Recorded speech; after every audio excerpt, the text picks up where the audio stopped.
Zakari Mwamba, Petit Zacle. Petit Zacle.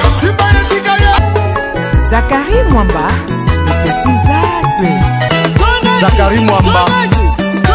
Allez, Petit Zacle. Petit Zacle.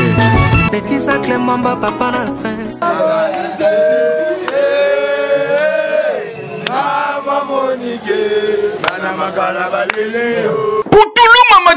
Makala Matikalaki, Mokola samedi 11 novembre 2023 awa na salle de fête Naomi Business na avenue Lobo na commune Makala pour na occasion ya sortie officielle ya Monique Kassi MK Fox One oyo et salaki bongo mo bangé na sortie officielle na bango plus de 300 mamans oyo bazalaki na kati ya salle ya ndimela ngai nakoya na ye Monique Kassi Pakwala soso ya mboka véritable disciple ya Vital Kamerhe lwaka ninginingi king yaya tangwa yaki akitaki kokotani na salle bayamba kiye na ndenge ya kosakana te ba mama ba papa pe na ba jeune oyo bazalaki awa mot de bienvenue esalemaki bongo epai ya modérateur ndeye moko Monique Kassi Pakwala soso ya mboka véritable disciple ya Veka azwaki maloba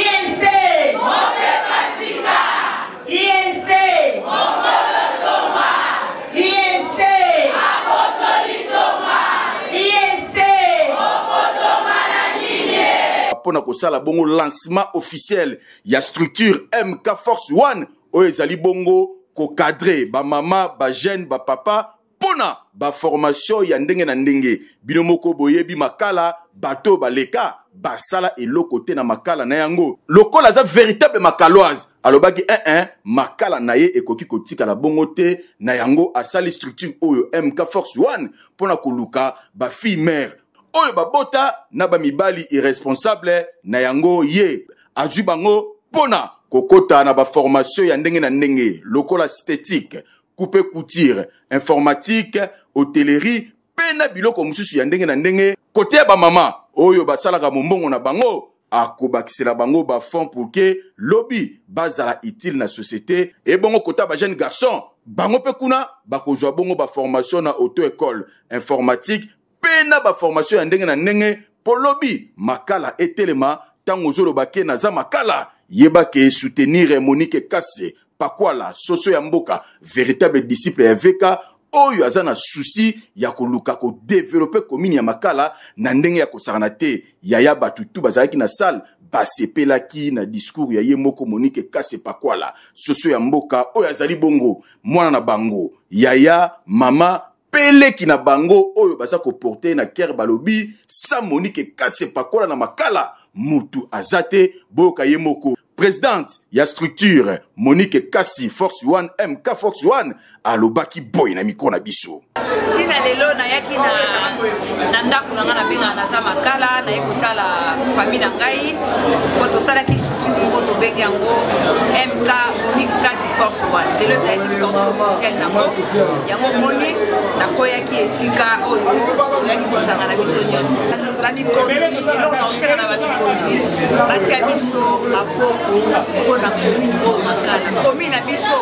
ezali oyebi réalité eza na kati ya commune oyo mingi bayebi yango te baya okita na terrain bamona ndenge makala la population de makala eza na pasi soki otambola okoti makala eza na 18 quartier na kati ya ba 18 quartier wana oyo toomona toa pembe na université ozomona bato kota bakote mosu okama omona réalité eza makala eza abandonné makala bayebi yango te tandis que makala ezali na centre ya ville ya Kinshasa atuka naza na pasi mingi mpona na commune oyo makala ndenge batika yango yango moni nazosenga na population makala ngana bango tosangana tokoma moko mpona développement ya commune ya makala so tolobi toredynamiser makala tosali eloko nini tokutu oyo basala mpo toredynamiser yango non donc makala eza à refaire il y a rien yango moni nasali mwa babase na nga de bakwa na bakwa mpona développement ya commune na ngai yango na mibengi naza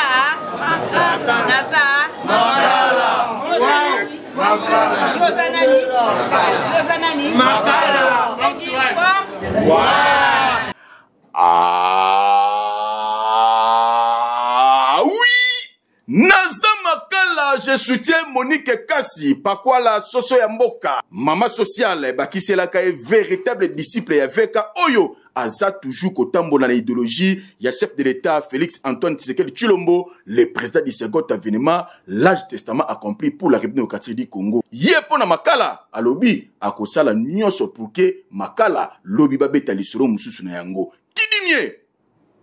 eyokani